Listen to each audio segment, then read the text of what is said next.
Buenas, entonces para hacer este ejercicio, primero le hemos enunciado, dice, una bomba de calor con refrigerante 74A con fluido de trabajo se usa para mantener un espacio a 25 grados Celsius, absorbiendo el calor de agua geotérmica que entra al evaporador a 60 grados Celsius a una razón de 0,065 kilogramos segundo y sale a 40 grados Celsius.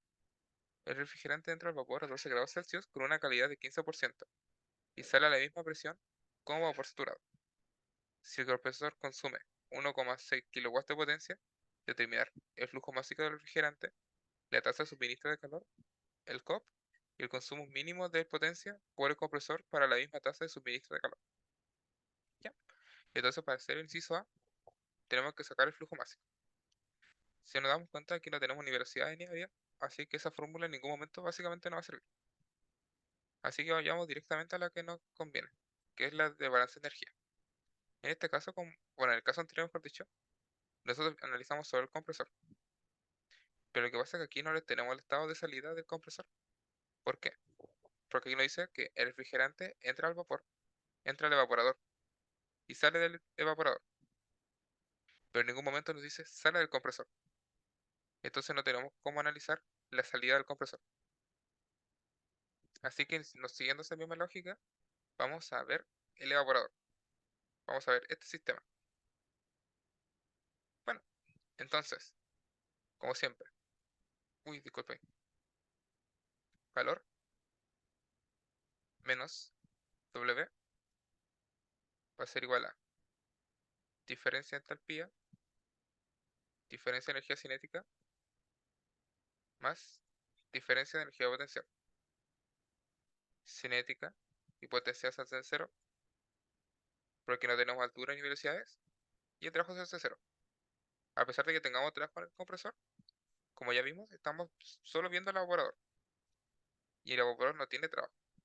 Lo que sí tiene es un calor que entra, que en este caso es QL.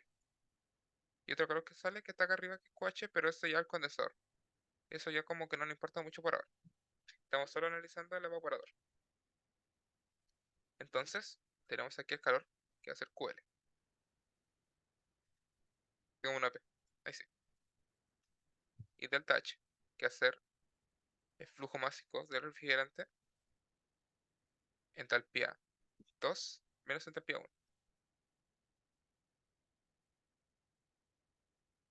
Y bueno, si sigue bueno el ejercicio, nos dar cuenta que aquí está, el flujo máximo del refrigerante, que es lo que nosotros buscamos. Pero entalpía 2 y entalpía 1 lo buscaremos por tabla, ya que aquí nos está dando los datos para poder encontrarlo en tabla. Y solo nos faltaría QL. Bueno, ¿de qué forma puedo encontrar yo QL? Porque en ningún momento me lo están dando. Aquí hay un análisis que es bastante importante, que dice, absorbiendo calor, o sea que nos están diciendo que de esta forma gana calor, con el agua geotérmica que entra al evaporador, a 60 grados Celsius, y que sale a 40 grados Celsius. Con agua geotérmica no hay que asustarse. Lo vamos a trabajar solo como si fuera agua con la tabla de las mezclas, ya que el evaporador trabaja el agua como un fluido. Así que vamos a tener que considerar el estado saturado, de líquido saturado del agua. Bueno, y ya que tenemos 40 grados Celsius, vamos a la tabla A4. Aquí tenemos los 60 y aquí tenemos los 40. Entonces, como dijimos, para cada nuestra QL vamos a el flujo másico del agua, y aquí va a ocurrir un cambio que no ocurría antes, que va a ser H3 menos H4. H3 va a ser la entrada de 60 grados y H4 va a ser la salida de 40 grados Celsius. ¿Por qué lo hicimos al revés y no salida menos entrada? Porque en este caso queremos buscar la cantidad de calor que se absorbe. Y si nosotros hacemos al revés esa diferencia, nos va a dar negativo. Lo cual no tiene sentido, porque tiene que quedar positivo este resultado. Porque aparte ocurre de esa forma porque estamos enfriando. Al ser este como el ciclo de Carnot inverso, tenemos que hacerlo de esta forma para el caso del QL. Bueno, entonces solo me faltaría encontrar H3 y H4. H3, que va a ser la entrada, dice, entra al evaporador a 60 grados Celsius. Aquí tenemos los 60 grados Celsius. Entonces tenemos que buscar la entalpía. Y como dijimos, vamos a usar los valores F, porque el evaporador lo trabaja como fluido. Entonces va a ser 251,8. 251,18. Menos H4, que sería los 40 grados Celsius. Y a 40 grados Celsius tenemos una entalpía de 167,53. Entonces pongamos esa diferencia acá. Menos 67,53. ¿Y dónde saco yo el flujo másico? Aquí, porque hice a razón de 0.065 kilogramos segundos. Masa en tiempo. Y la masa con el flujo de tiempo, ya sabemos que es flujo másico. 0,065. Por lo tanto, nos daría un QL final de 5,44 kilojoules segundo. Y ya sabemos que kilojoules segundo es kilowatt.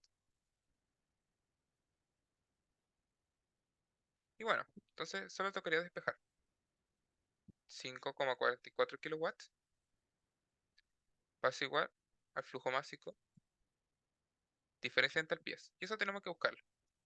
¿Qué nos dice de la entalpía 1, que es la de entrada? Aquí sale. Entra al evaporador con 12 grados Celsius con una calidad de 15%. Entonces, si entra si tiene calidad, mejor dicho, sabemos que sí o sí va a estar como una mezcla. Entonces buscamos los 12 grados Celsius y aquí vamos a tener la entalpía. Bajemos para aquí y aquí la vamos a encontrar. Pero ¿qué pasa? Dice que tiene una calidad del 15%.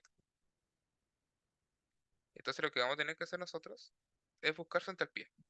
Porque aquí tenemos entalpía líquida y entalpía gaseosa. Pero no tenemos la entalpía al 15%. Entonces, esto nos va a quedar de la siguiente forma. Entalpía 1 de entrada va a ser entalpía líquida, que va a ser estos 68,18, más 0,15, que vendría a ser el 15%, por HF sub G. Y como sabemos, HF sub G es la diferencia de G menos F, que es valor que también nos dan al medio. Entonces sería 189,09 si no mal recuerdo. Y bueno, entonces haciendo esa diferencia, nos queda finalmente una entalpía 1 de, déjame calcular, 96,54 kilojoules segundo. Bueno, ya toca la entalpía 2. La entalpía 2 dice que sale a la misma presión como vapor saturado. ¿De cuánto sería esa presión? De 443,31. Entonces tenemos que seguir esta misma tabla, porque va a estar esa presión. Entonces, nos va a quedar una entalpía 2 de 257,27 kilojoules segundo. ¿Por qué asumo esto? Porque dice que sale como vapor saturado. Solo por eso. Entonces ahí tendríamos entalpía 1 y entalpía 2. Solo nos queda reemplazar acá. Voy a traer estos valores de a poco, si me lo permites. Y le ponemos el menos. Y nos faltaría traer el otro.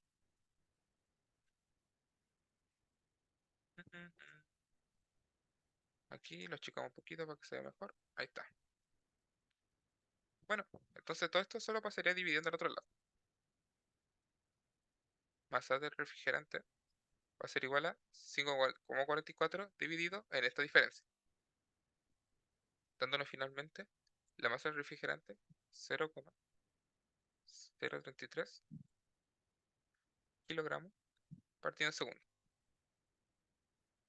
obteniendo así el inciso A, que es el flujo másico del refrigerante. Ahora nos piden la tasa de suministro. Antes por lo menos yo me confundía. Con tasa de suministro pensé que se refería al QL, pero no, con tasa de suministro se refieren a QH. QH es lo que debemos calcular para el inciso B. La forma que yo tengo de calcular el QH es mediante la siguiente fórmula. Yo sé que WC, que es el trabajo que hace el compresor, va a ser igual a QH menos QL. Entonces, tengo QL, que fue lo que calculamos antes.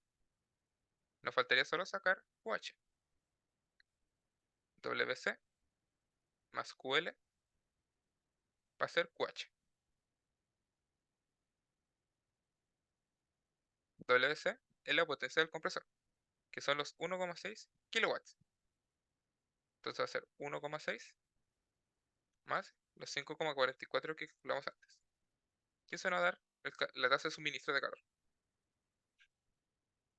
Así que finalmente QH será 7,04 kilowatts.